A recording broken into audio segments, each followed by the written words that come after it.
Welcome to the Sam and Joe VA Show, where we teach women just like you how to start and scale a thriving virtual assistant business. We're your hosts, Sam and Joe, and get ready to have the control, flexibility, and freedom you've always dreamed of.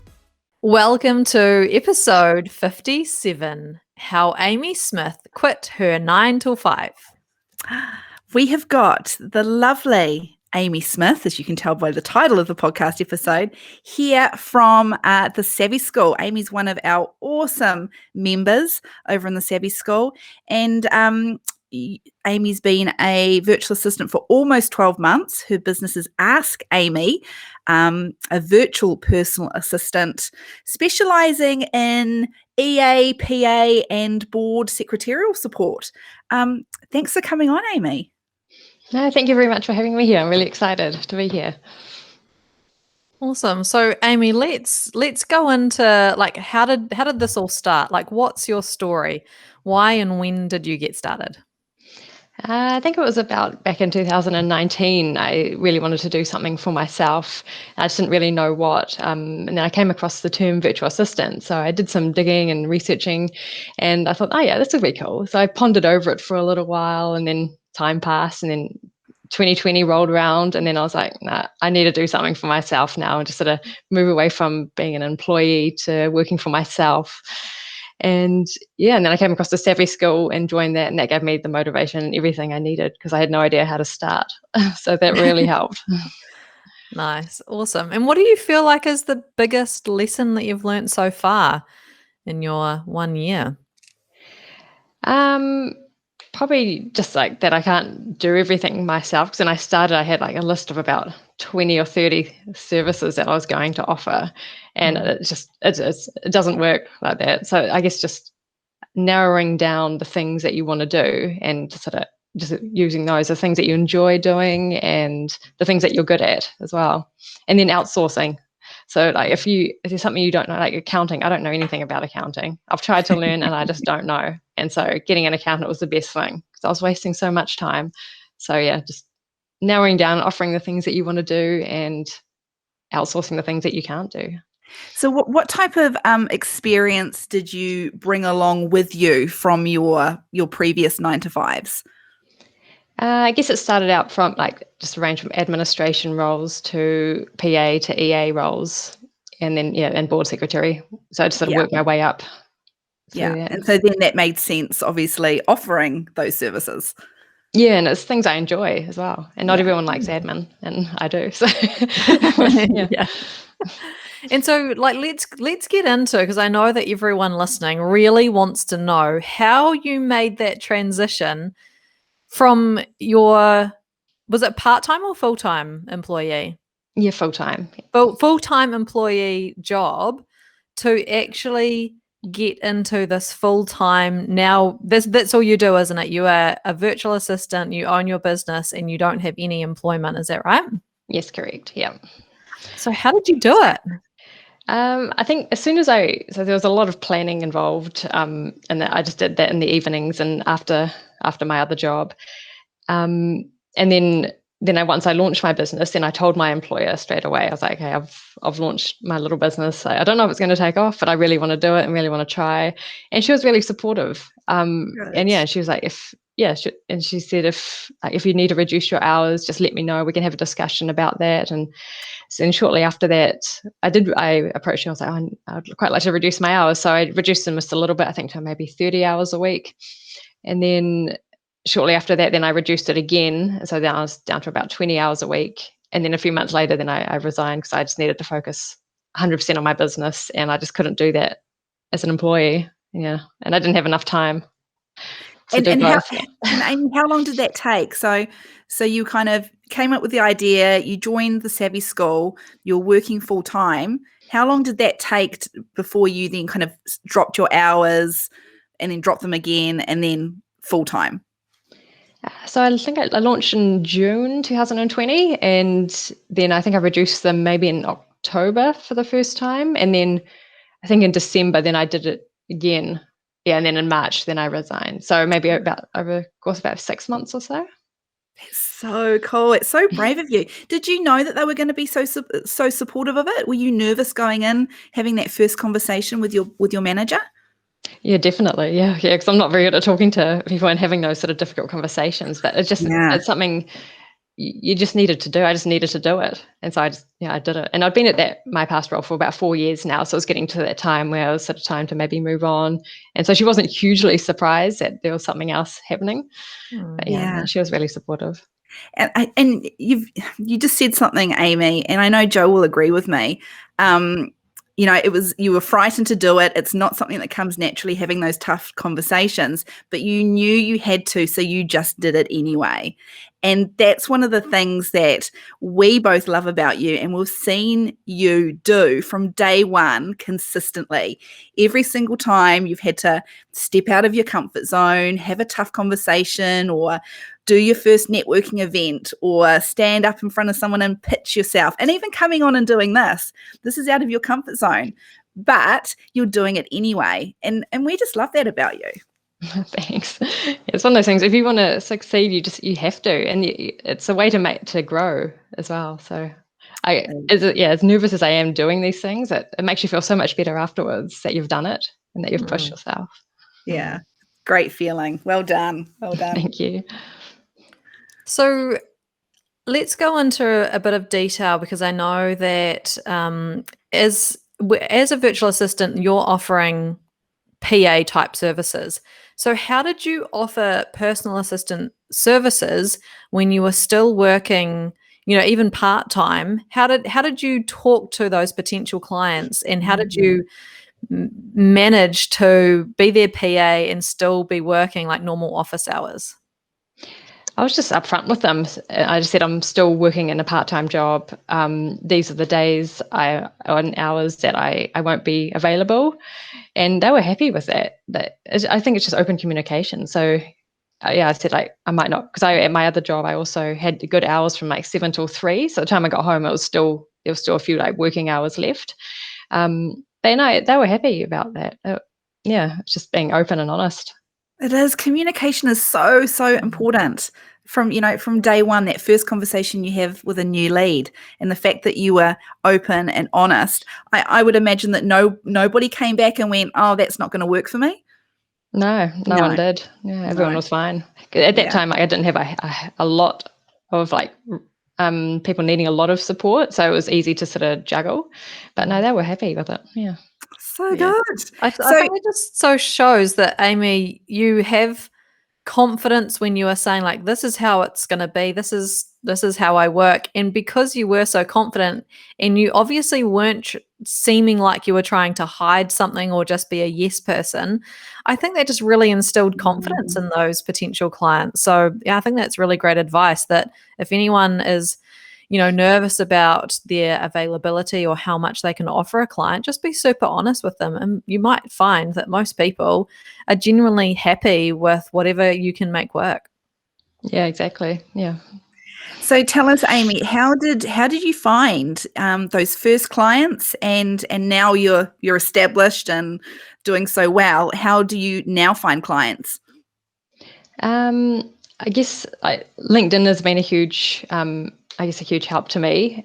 So I just I started connecting with a lot of people on there, providing a lot of value posts as well. So like tips and tricks and just little things to help people, as well as like promo posts. And just connecting with a lot of people, engaging. And then I guess, then I just get like a message back like, "Oh, I'm looking for an EA." So I was like, "Oh, okay." And then like the nerves hit, because it's like your first one, you don't really know what you're doing. So set up a call, and then I guess that was that, really. That was, I guess, how I got my first one. And then as soon as you get like one or two, they just sort of start rolling in. But LinkedIn's been probably the best one. And then also word of mouth. I've got quite a few through there, because once people get to know and like you and trust you, they refer you on. And so that's how. You are absolutely killing it on LinkedIn. Like Joe and I see your posts, and the engagement you get as well. I'm like, Amy, you're doing better than we are when it comes to our business LinkedIn profile. Like, do you just feel as though, in terms of all the platforms that we can all be on at the moment, because there's so many, do you feel quite comfortable on LinkedIn? Do you feel as though that's where your people are? Yeah, I think so. Yeah, because I've worked with a lot of professionals and like nonprofits and charities, and a lot of people were on there. So again, I guess a lot of them sort of see posts, and a lot of people. I find even people that I have connected with that I've even never spoken to have tagged me in posts of someone looking for someone. So I guess they might have seen my posts at some stage, and and then I've got clients from that as well. So, oh my God, that's so good. You were connecting with people that you didn't know, is that right? Yeah, most people I don't know personally on there. That's awesome. I think this is really key for anyone listening, that Amy is connecting with people that she doesn't know that are her potential ideal client, and you are adding value, you are giving them tips, tricks, and I think you've done so well positioning yourself as a specialty virtual assistant, where you are a personal assistant or executive assistant, you're a virtual PA. And it's really clear messaging that you have on there. That's why people can tag you, because they're like, this person, I know that they're a virtual PA. I know what they do. It's really super clear. I've remembered it. And now I can tag Amy because, I've built that relationship with her. Or just not even built the relationship, but it sounds like they just tag you because they are connected to you and see your stuff. Like, that's awesome. Maybe it might be like an easy name, like Amy, Ask Amy as well. Easy to remember. It's catchy. It is. It's catchy, and that definitely adds to it for sure. For those that are listening, I bet you they're all going, really? Just LinkedIn? Doesn't she have a website? You don't, do you? No, I don't. I never did one because I wanted to keep my expenses down and I guess taking your advice as well. Yeah, you don't need a website to start. And I mean, obviously, if you specialize in building websites, you want a website. But for things like what I do, you just don't need one. Yeah, and then I don't have the time to like keep it updated or do all the whole SEO type thing. It's I don't, so. Yeah, you don't. You don't need it when you're first starting out, and you are absolute proof of that. Absolute. The fact that you're getting all these organic leads coming through for people that you don't even know, it's just you're just nailing it. You really are. Thank you. So let's talk a little bit about the members club, because that was one of the key decisions that you made early on, wasn't it? So what made you join? So pretty much because I just didn't know how to start or what to do, and like I said, I came across that and I was like, look, I just got to do it. So as soon as I joined, it just all the resources are there, and it's just so easy to sort of do step by step of building your business, and it's also easy to understand. I guess the support of the group is really good as well. Like asking questions, you don't feel silly, you don't feel sort of judged. It's really good. Oh, that's awesome. Yeah, no such thing as a silly question ever, ever. What do you think has been the most valuable things that you've learned from the members club? I guess some of the things I've already touched on, like you just to keep your expenses down, and like focus your time and your money on finding clients and bringing in that income. That's a big thing. Like even things like a logo, don't spend hours or days creating a logo. Like mine's just my basic name in a font that I did in Canva, and that for free. And same with the website. Like I don't have a website, and so just those things, like focus your time and money where I guess it needs to be. That was a big thing. Do you think had you not come into the Savvy School and heard us repeatedly say things like that, do you think you would have kind of had it in your head that it was just these are the things that we have to do because everyone else is doing it? Probably, yeah. Like a website probably would have been the first thing that I would have done before I knew anything else. Yeah. That's a very key one, isn't it? And I think this is also testament to how you have managed to do this so quickly and get booked out, is because you have focused your time on finding clients. And that's from what I'm hearing and what I know of you, Amy, that's all you did. You focused your time and energy on finding those clients, and then that's how you can transition. Like, it's very, very cool. Do you moving forward, like when you look forward to your business, how you want it to be in the future, do you have any fears or doubts, or you feel pretty confident where you are and where you're going? Yeah, pretty confident. I mean, there's always those fear of like what if all my clients leave me in a week sort of thing. But and I mean it could happen, but I don't think it will. But I guess other than that, I'm quite confident, like sort of where it's going and how it's going. And so you must have some cool plans and aspirations, I'm sure. Like what does the future look like for you in terms of your VA business? Where do you want it to go? Kind of in two minds whether just to keep it as me, because I guess the nature of my work, you hold quite a close working relationship with people. So, and I like working, like my clients I really like working with. I don't want like them to work with someone else. But then also because I have leads coming in, there's work I don't have capacity to take on a whole lot of like more big things. Like, so then do I get a subcontractor and then just like from the get-go be like you can deal with me, but like this is a person who's going to be doing your work sort of thing. So I'm in two minds at the moment. And I mean, you're only a year in, so you've got plenty of time to figure that out. Yeah. But awesome that you're starting to think about what you want to do in the future too. So like you absolutely are the shining star for pushing outside your comfort zone and doing things that feel hard. What kind of strategies can you give everyone listening? Like, what do you do to actually push yourself outside your comfort zone? What strategies have you got?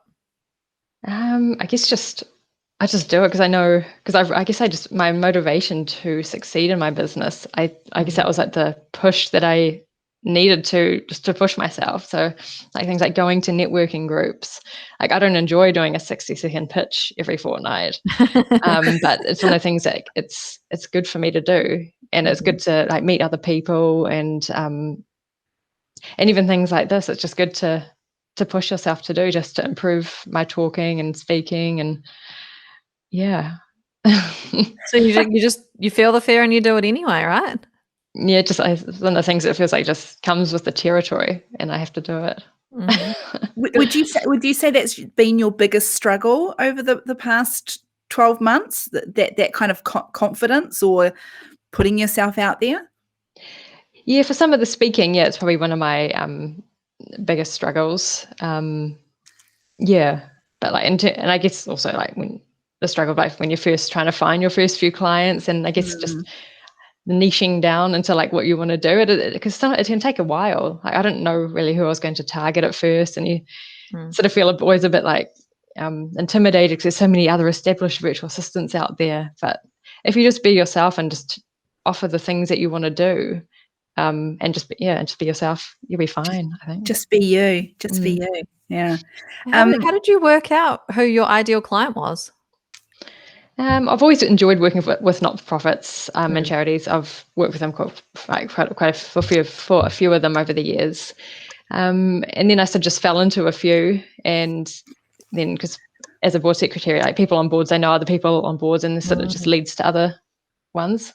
Yeah, other clients coming along, and I really enjoy working with them. And I guess I have a good understanding of how they all run as well, which helps. And everyone's just so nice. And yeah, it's just I guess the way, it's just the area of the route I'm going down is working with more of them.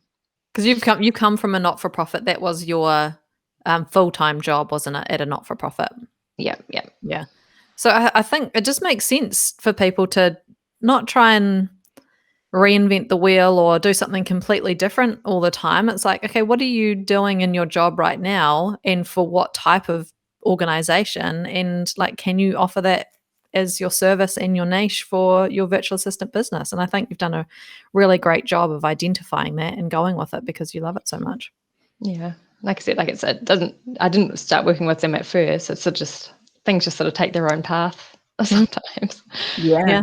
Do. But it's being open to that, isn't it? It's kind of being open to what you maybe originally thought your business was going to be like, to, oh, actually, this is a bit of a journey, and the things that I've learned and opportunities that have come my way means that I actually might go in this route, and it wasn't my original one, but it's a great one, and I'm going to be fluid and go with it. Yeah. So that's another thing, like to not like sort of stress too much about what your niche is at first. Like some people might know, but otherwise you don't know, and it's not the end of the world if you don't at first. Yeah, Great that's great advice.